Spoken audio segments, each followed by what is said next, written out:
big welcome to your next comic, Dan Vetrano. Let's give a buck for him, Dan Vetrano.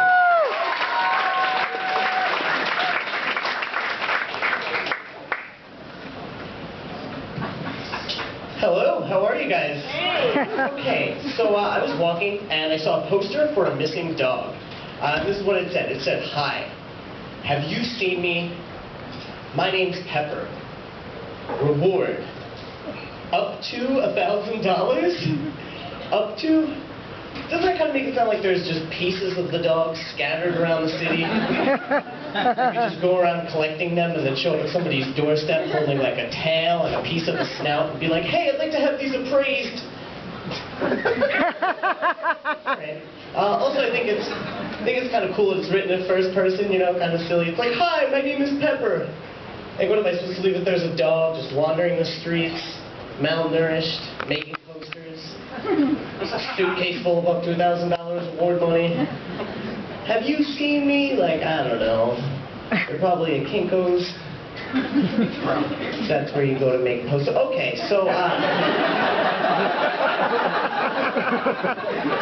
I'm glad that you guys reacted that way, shitty, because I have found that bombing for a group of people is way less awkward than bombing for one person. I'll give you an example. A coworker of mine came up to me and he's like, "Dan, you're a comedian, tell me a joke."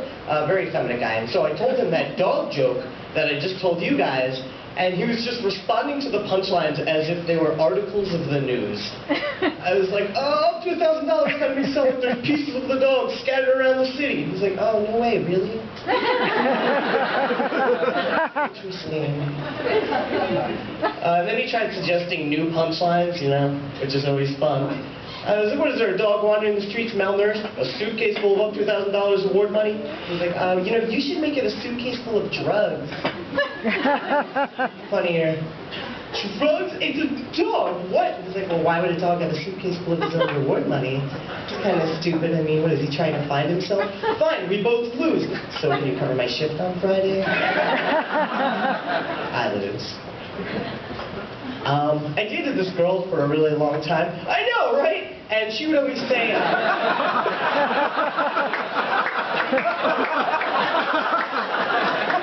Okay. Are you guys laughing because you think I'm gay, or is it because I look like the puppet of John Cusack for being John?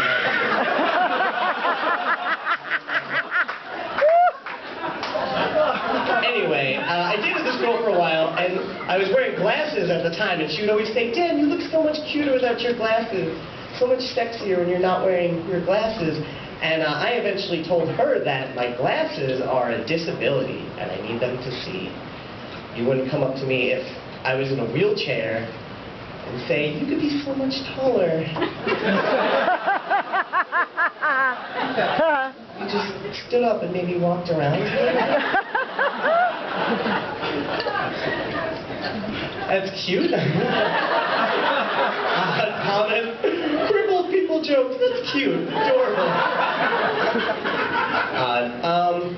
You know, you guys are a really nice crowd. I did a show recently where before the show started, a group showed up to have a meeting, and the group was a gay suicide hotline.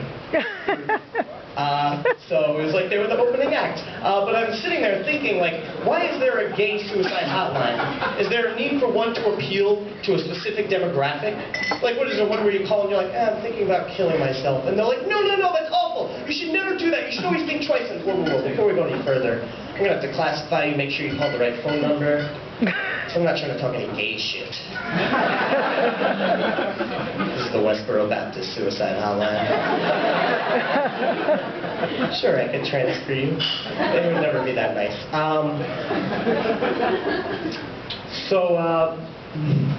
Let's do this. My mom hunts ghosts. Thank you. The rest of my family makes fun of poor apparently. And one time my dad went into the living room, and late at night in the dark, he put on the sheet, and he kind of made himself look like a ghost, and it was ridiculous. So my mom shot him with a crossbow. And I was like, "Mom, that's not a ghost, that's Dad." And she's like, "I know." not an idiot who's being a dick. So that's what happened to my dad. Clap it up for that. You know who I noticed that never claps for that? My dad. Thank you guys. Have a good night. I'm dead.